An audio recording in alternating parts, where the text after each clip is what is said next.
Alrighty, so the first thing that I'm going to do is use a tape measure. I'm going to find the metal that we need for the drill gauge project in the racks.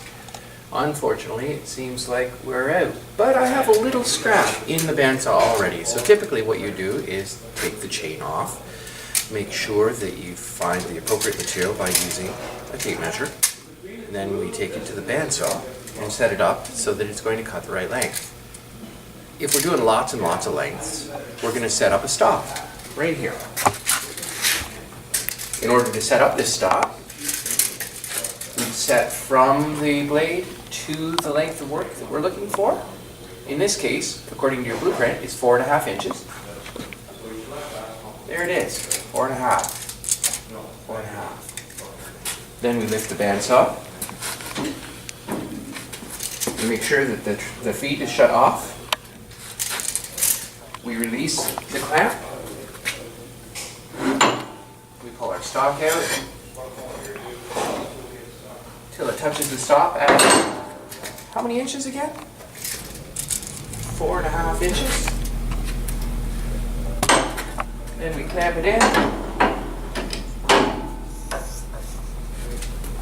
We turn on our bandsaw. I need a key. Darn it, there's no key in the bandsaw. Pause. The keys miraculously appeared in the saw. So we're ready to go, except it was brought to my attention that I forgot something very, very important. PPE. I didn't have my safety glasses on. I can't work in this shop without them. So here, just a second, I want to show you. Oh, they're on! Where do we get these? Out of our toolbox, out of the bookstore, out of the tech shop. We can get them in 3 different places here, and if we don't have them, we can't work in the shop at all. That goes for safety boots too. We gotta have them on. Okay, so now, 4.5 inches. Did you notice I've measured 3 times before I cut so that I don't cut it too short? Now I want to turn this on. I want to make sure that there's coolant. Coolant. Coolant. Coolant. There's no coolant. You want me to pause again?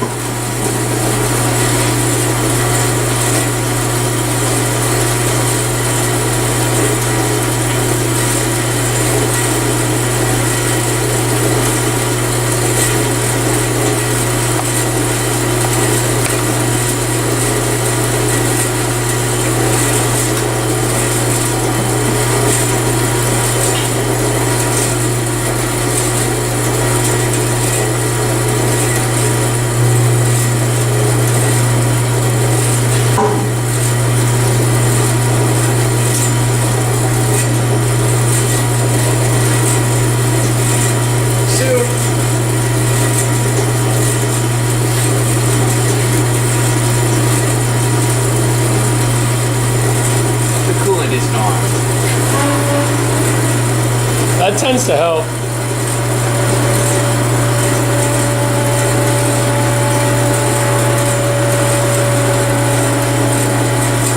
Alright, so now we have coolant. We start the saw down, but before it touches off on the cart, we're going to slow it down because we don't want it to feed too quickly. We're going to let it slowly work until the part falls off.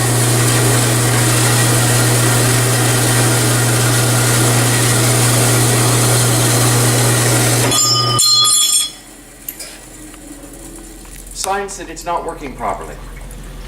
If the blade stops spinning, it means we've got to lift up gently on it and slow down our feed rate. If it's making a funny noise, sounds like it's clicking and ticking and not doing anything, the blade's probably dull and has some teeth missing. It's time to get the technician over here to check on it. If the coolant isn't working, it's going to tear blades off, teeth off very, very quickly. All right? So we've got our part. Bear in mind that this part is very, very sharp right now. It's got a very, very sharp edge here and here. Before we put the steel back in the rack, we have to take a file and get rid of the sharp edges on our part and on the steel we're putting away so the next guy doesn't get hurt. Okay? Okay, so next we've got to get rid of the sharp edge, and we've got to make it so that it's a nice square surface to work from. So I have this square that is a combination set, and I have a couple of files. One of them is a coarse file. One of them is a smooth file. Coarse removes material very, very quickly. Smooth makes a nice finish and takes the material off a lot slower. I'm going to take my coarse file. I'm going to make sure my work area is safe. I'm going to use the whole file and remove the burr. That burr's gone. It only took 3 strokes. Next, I'm going to go to the fine file. You'll notice the file isn't this way. The file isn't this way. I'm making sure that the file is nice and straight on my part, and I'm using the whole file like so.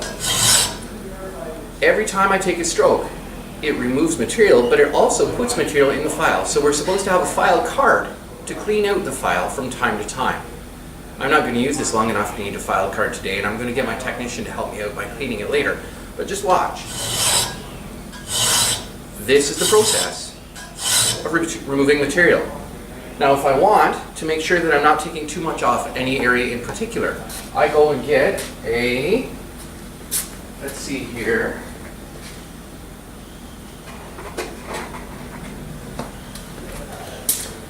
magic marker. These are not made for sniffing, although it might be fun. Don't do it. It's not good.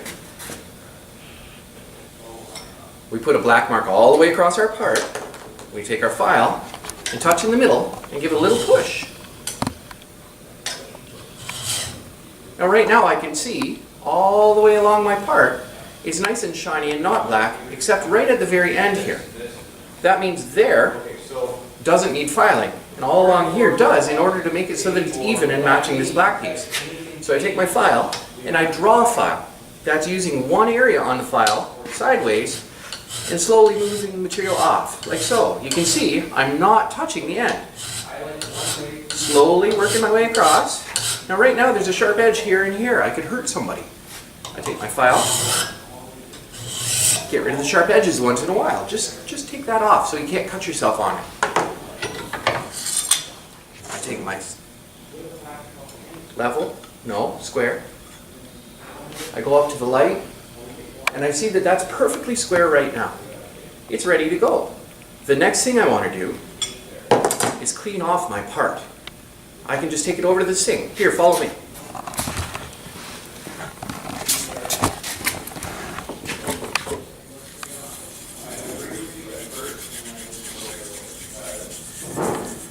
Now here's where if you didn't file properly, you're going to learn quickly that you didn't, because you're going to cut yourself. Don't cut yourself.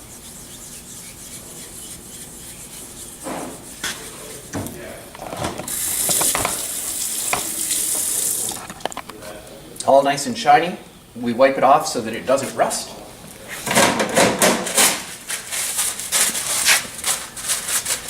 Now that I have a square surface, I'm ready to start laying out lines. Before I lay out lines, I have to put something on it that makes it so that the lines are obvious. If I don't, it's going to leave little silver lines on a silver part. It's going to be hard to see them. I'm going to get something called bluing. I'm going to blue this surface right now. Okay, so pause. I found the bluing. Now this bluing doesn't want to get on your clothing. If it does, you're going to be buying new clothing or walking around with bluing on it for the rest of the semester. Alright, so you've already seen me use a file on this thing to square one side, but which side did I square? I kind of forget. Well, I better take my square and double check. That side looks really square. That side does not. Okay, so it's this side right here that's square. And the next thing I want to do is take a hammer and a chisel or a punch or something and identify the corner that is my XZ0 right here. You'll notice there's a little black mark right here. That marks for me already punching this part. When we punch, we make sure that we use a hammer and a punch.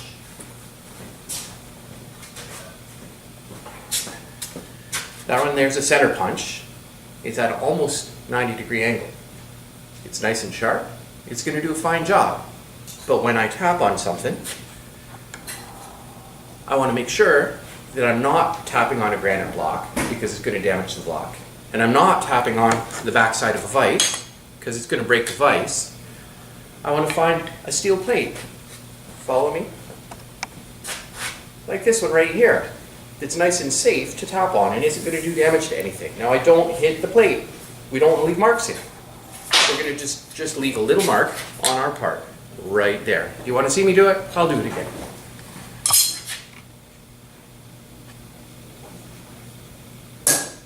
That's all there is to it. Now, that's my witness mark that says that's where I'm going to start measuring from every day. Next thing I want to do is apply bluing.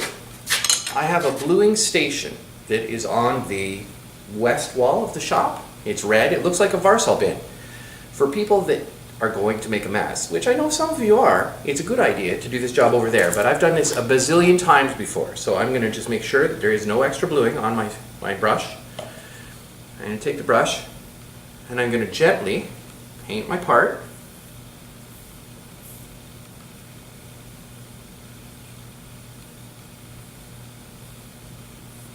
There we go. What's the bluing for?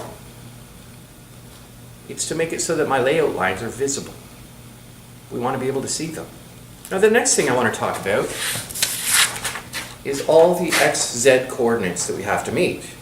There's a hole here, here, here, two here, this one. There's this angle that we have to deal with, and a hole here. And there's a little hidden hole that nobody can see right there. Right there. That's this radius.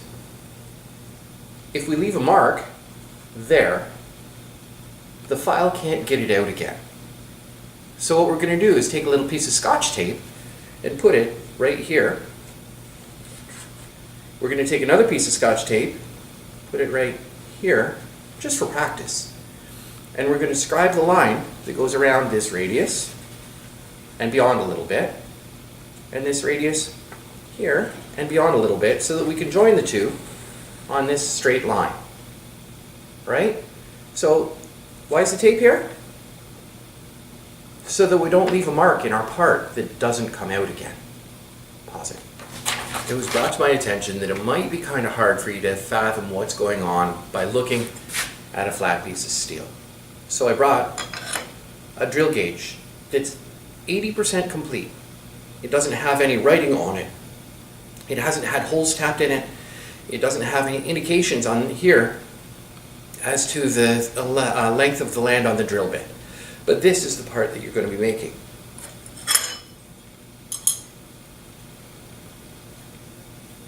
If I hold this on here, you can see that the piece of steel that I cut is slightly larger than the piece we're going to have at the end.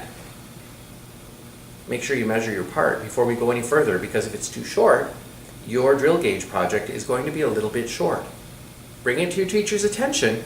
He will amend your blueprint right now for the length of your part so that we don't have to waste steel in cutting a new piece. Okay, everybody should understand that. There are no sharp edges on my part, oops, except that one that I just dropped. So, next I'm going to lay out all the lines that I need in order to make that part, and I'm going to get you to follow me into the classroom area to do that. Pause.